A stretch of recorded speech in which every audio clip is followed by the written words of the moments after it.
आकर्षक व्याजदराच्या जाहिराती करून अनेक खासगी व सहकारी पतसंस्थांनी नगर जिल्ह्यात बस्तान बसवले आहे।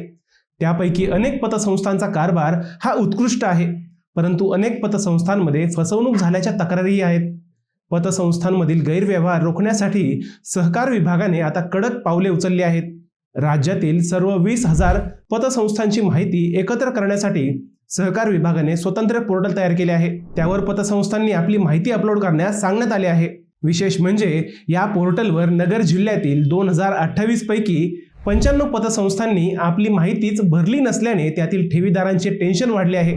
या पतसंस्थांनी सहकार विभागाच्या पोर्टलवर आपली माहिती का भरली नाही हा प्रश्न या निमित्ताने पुढे आला आहे।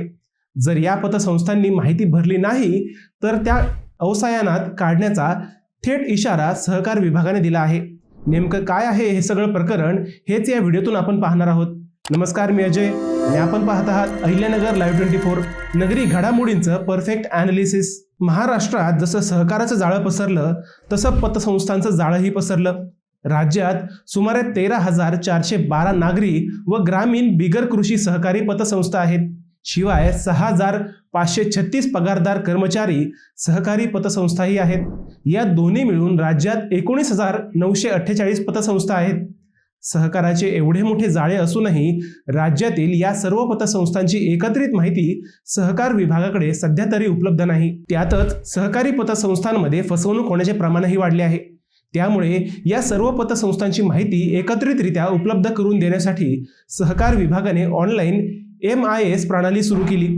पतसंस्थेतील कर्जाची थकबाकी, कर्ज वितरण, सभासदांची संख्या अशी सगळ्याच प्रकारची माहिती या पोर्टलवर भरण्यास सर्व पतसंस्थांना आदेश देण्यात आले। सहकार विभागाने आदेश देऊनही आतापर्यंत फक्त 18,512 पतसंस्थांनी संपूर्ण माहिती सादर केली आहे।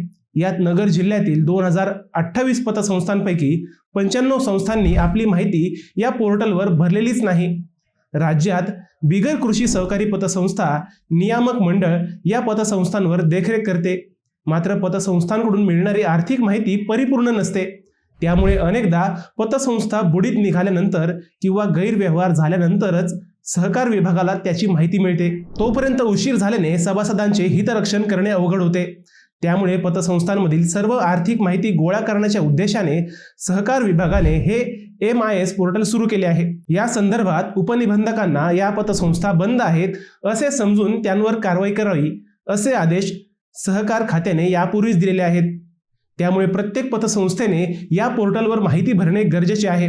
परंतु तरीही जिल्ह्यातील 95 पतसंस्थांनी या पोर्टलकडे कानाडोळा केल्याने चर्चा वाढल्या आहेत। या पोर्टलमुळे कुठली पतसंस्था थकबाकीत आहे, कुठल्या संस्थेची थकबाकी वाढली आहे, कोणत्या पतसंस्थेची सभासदांची संख्या कमी होत आहे, कोणत्या सभासदाला किती कर्ज दिले जात आहे, तसेच रोख राखीव प्रमाण, ढोबळ अनुत्पादक कर्ज, निव्वळ अनुत्पादक कर्ज, थकबाकी प्रमाण, ठेव अशी एकत्रित माहिती उपलब्ध होणार आहे।